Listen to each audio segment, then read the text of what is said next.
అర్ధరాత్రి టైంలో మద్యం మత్తులో కొందరు యువకులు చేసిన హంగామా ఓ మహిళ మృతికి దారితీసింది. కార్ఖానా ప్రాంతానికి చెందిన జవేరియా రిజ్వానా తన కొడుకు అహ్మద్ కూతురుతో కలిసి ఫంక్షన్ కి వెళ్లింది. అర్ధరాత్రి టైంలో ముగ్గురు ఆటోలో ఇంటికి బయలుదేరారు. అయితే మద్యం మత్తులో రోడ్డుపై అడ్డదిడ్డంగా వాహనాలు నడుపుతున్న యువకులకు జాగ్రత్తగా వెళ్లాల్సిందిగా సూచించాడు ఆటో డ్రైవర్. దీంతో ఆగ్రహించిన యువకులు ఆటోను వెంబడిస్తూ వేధించడం మొదలుపెట్టారు. ఆటోను ఇరువైపుల నుంచి పట్టుకుని ఊపడం ప్రారంభించారు. దీంతో ఆటో అదుపు తప్పి బోల్తా పడిపోయింది.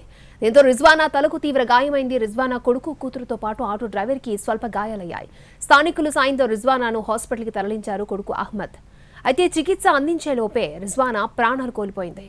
తమ తల్లి మృతికి కారణమైన యువకుల్ని కఠినంగా శిక్షించాలంటూ డిమాండ్ చేస్తున్నాడు రిజ్వానా కొడుకు.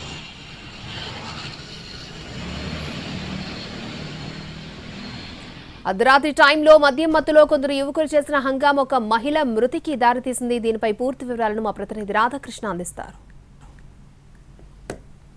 హైదరాబాద్లోని బేగంపేటలో ఆలస్యంగా వెలుగులోకి వచ్చింది ఘటన. అర్ధరాత్రి తన పిల్లలతోటి వెళ్తున్న ఒక మహిళ ఆటో వెనకాల నలుగురు యువకులు వెంటపడుతూ ఆమెను ఛేదించే ప్రయత్నం చేశారు. ఈ క్రమంలో ఆటో డ్రైవర్ మితిమీరిన వేగంతో వెళ్తూ ప్రమాదానికి గురి కావడం జరిగింది. ఈ ఘటనలో మహిళ చనిపోయింది. ఆ ఇద్దరు పిల్లలు మాత్రం క్షేమంగా బయటపడ్డారు. ఈ ఘటనకు సంబంధించి మనతో మాట్లాడడానికి రిజ్వానా కొడుకు యాజ్ మహమ్మద్ మస్తమ్ మనతో పాటు ఉన్నారు. అసలు ఆ రోజు ఏం జరిగింది, అసలు ఎవరు చేసేసిన వాళ్ళు ఎవరు, దానికి సంబంధించి మనతో మాట్లాడుతున్నారు. ఏంటండి అసలు उस दिन क्या हुआ? वो रात में कहाँ से आ रहे आप?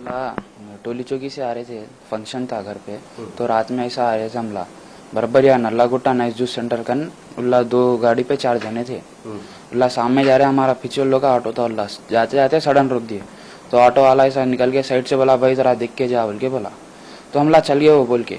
वो 2 गाड़ियों पे 4 जने क्या समझे गाली दिया बोल के पलटा लेके आए. वापस हमारे ऑटो के साइडों में आ गए.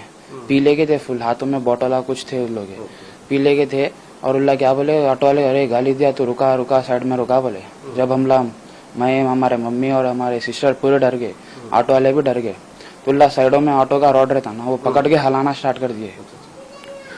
जाते सो स्पीड में हलाना स्टार्ट कर दिए फुल. तो मैं बोला ऑटो वाले को भाई डरो ना को, भाई तुम सीधा चलो और भगाओ बोल के बोला.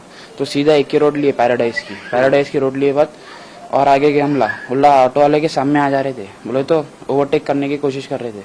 ऑटो वाले को मैं सीधा लियो बोला. ऑटो वाला बराबर ली पैलेस का चौरस्ता है ना, वहाँ पे एकदम यूटर्न ले लिया. यूटर्न लेते ही लेफ्ट साइड में एक पोल था, वो पोल को जाके बराबर ऑटो लग गया. हम लोग, मैं हमारे सिस्टर बाहर गिर गया, हमारे मम्मी भी बाहर गिर गया. जब मेरी सिस्टर उठ गया, हमको कुछ भी मारने लगा. मम्मी स्पॉट पे ही बेहोश हो गए थे. जब तक सिर्फ यहाँ पे थोड़ा फटा हुआ था, पीछे से खून जा रहा था. तो हम लोग जब एक 5-10 मिनट्स के बाद पूरे लोग गैदर हुए. हमारे बस्ती के भी 3-4 लोग थे. रुकाए ऑटो को, रुकाए दूसरे ऑटो को रुका के हमारे मम्मी को हॉस्पिटल ऑटो में बिठा के किम्स हॉस्पिटल लेके गए. वहाँ लेके गए, उधर पूरा चेक करते बोल के बोले डॉक्टर पहले बोले पल्स नहीं चल रही बोल के बोले. फिर हमारे मामा लोग आए, जब तक డిక్లేర్ कर क्या है. వెంటపడ్డారని చెప్తున్న నలుగురి కోసం ప్రస్తుతం సీసీ కెమెరాల ఆధారంగా ప్రస్తుతం నలుగురిని కూడా పట్టుకునే ప్రయత్నం అయితే చేస్తున్నారు. మరొక వైపు వాజ్ మహమ్మద్ ఒకటే చెప్తున్నారు, తనకు జరిగిన అన్యాయం ఇంకొకరికి జరగకుండా చూడాలి, ఈ నలుగురు ఎవరైతే ఉన్నారో వాళ్ళని పట్టుకుని కఠినంగా శిక్షించాలనేదే ప్రస్తుతం అతను కోరుతూ ఉన్నాడు. కెమెరా రాజరమేశ్తో రాధాకృష్ణ, హైదరాబాద్.